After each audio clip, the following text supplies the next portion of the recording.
Hey everyone, welcome back to the Academy for Soul-Based Coaching. I'm Annemiek and I'm going to share with you today a beautiful example of how people can integrate soul-based coaching with either a modality that they've already trained in or just work that they've already been doing, gifts that they already have. And to do that, I have with me here the gorgeous, amazing Rebecca Eckland. Hi, Rebecca.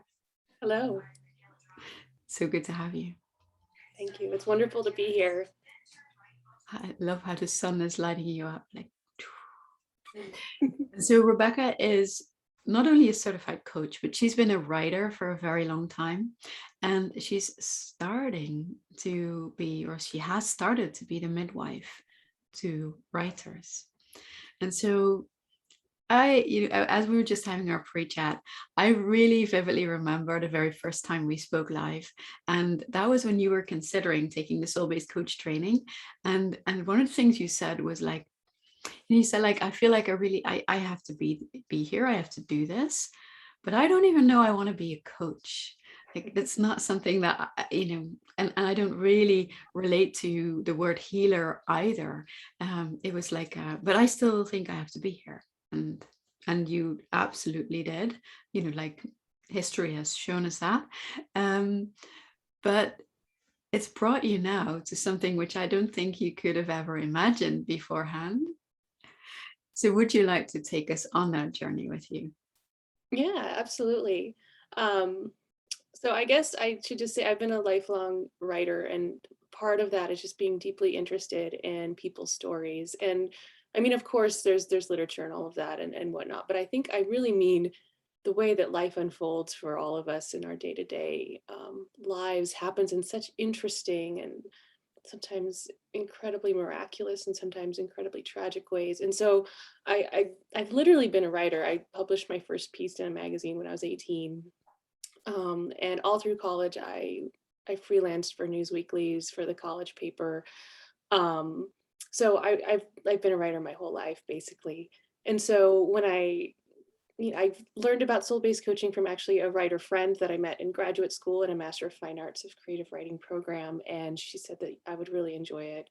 And I found that I'd love, just the process of soul-based coaching was something I'd never really encountered before. And I think B, there is this deep attention to um, not necessarily the stories of people's lives, but truly their experiences of them and their thinking and their processes. And so that attention, that proximity to folks drew me into this coaching modality, even though I did resist calling myself a coach. I think often as writers, we observe the world and create about it, stories about it, but not necessarily in a way that directly teaches people. So that part of me was resistant. And it was interesting. It wasn't until very recently that I came to the realization that soul-based coaching can actually be a wonderful complement to writing. I've used a lot of the techniques on myself to work through creative blocks, and the result has been successful chapters in my book as well as poetry I've started writing. Um, but then also in terms of, the other thing that you pick up along the way as a writer, at least I did, is also this capacity to edit and to help others create their works.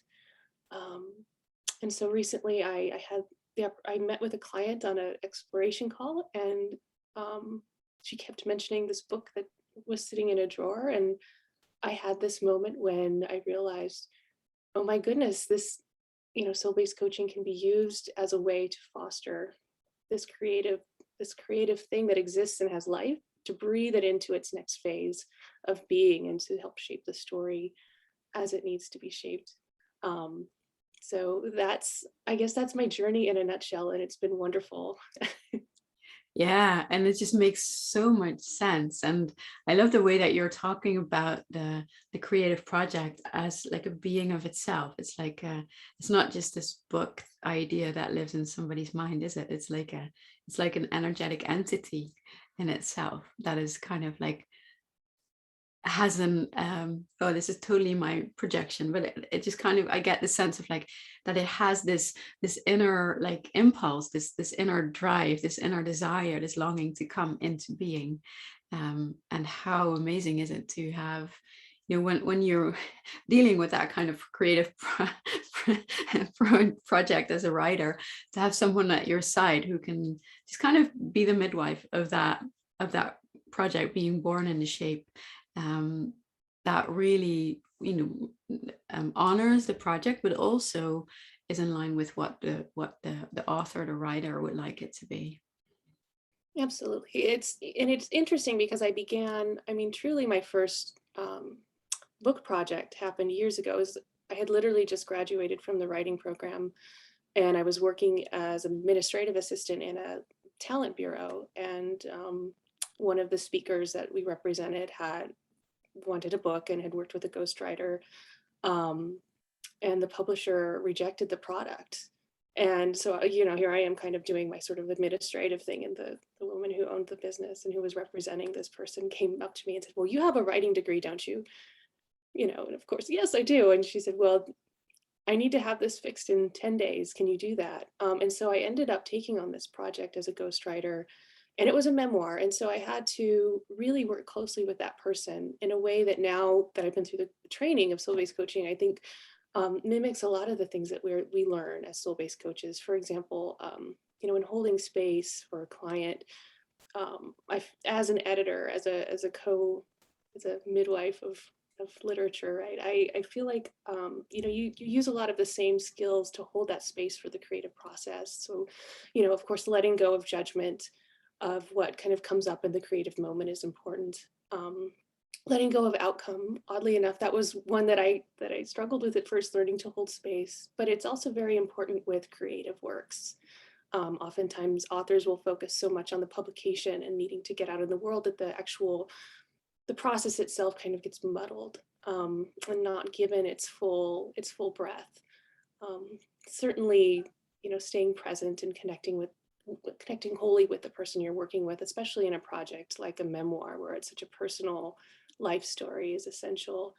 And I think too, having deep trust in the process um, is just essential to working through any kind of creative endeavor. So I see a lot of alignment in kind of how we, like I said, how we hold space. And also the other thing that we cover in training for soul-based coaching is the energetic presence that we offer to the coaching process. And I think that's something I really embrace, because for so long I felt like the word editor had such a sort of a masculine energy to it. And again, it's like an energy. It's sort of prescriptive and very like rigid and whatnot. And we bring this feminine energy into the coaching process with soul based. And honestly, that's how I energetically feel when I work with authors. So it is more of sort of a receptivity, a collaborative effort, where I'm not here with a red pen saying this is terrible, but more of, what does this work want to be? This, as I mentioned before, I believe our creative works are infused with our energies, and they have these exciting lives of their own.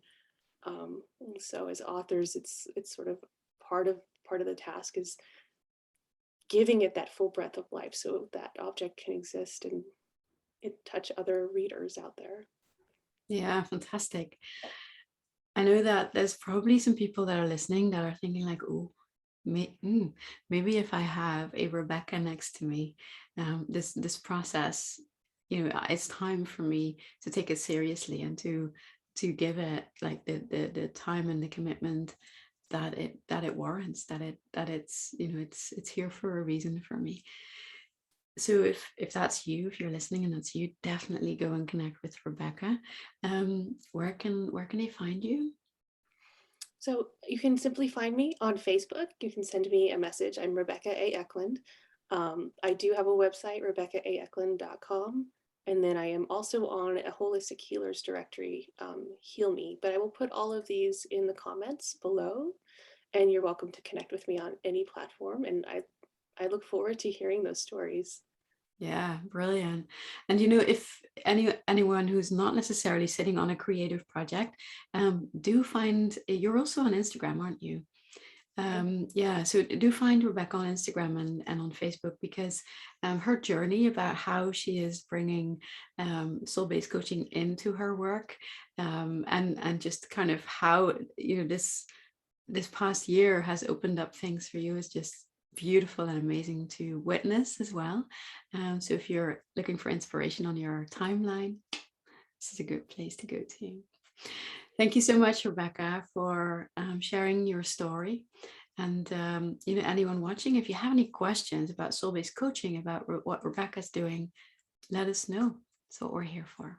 All right, thank you, Rebecca. Is there anything that we want to complete this, or are we done? I think that's wonderful. Thank you so much for letting me talk about my new journey. Yeah, you're very welcome. And I hope it may inspire many others, right? If you're like feeling drawn to this work, but you're not quite sure why or how it, what it's going to look like. And we hope that this gives you some trust that it will all fall into place in exactly the way that is right for you. All right. Let's love everyone. Until we meet again. Bye.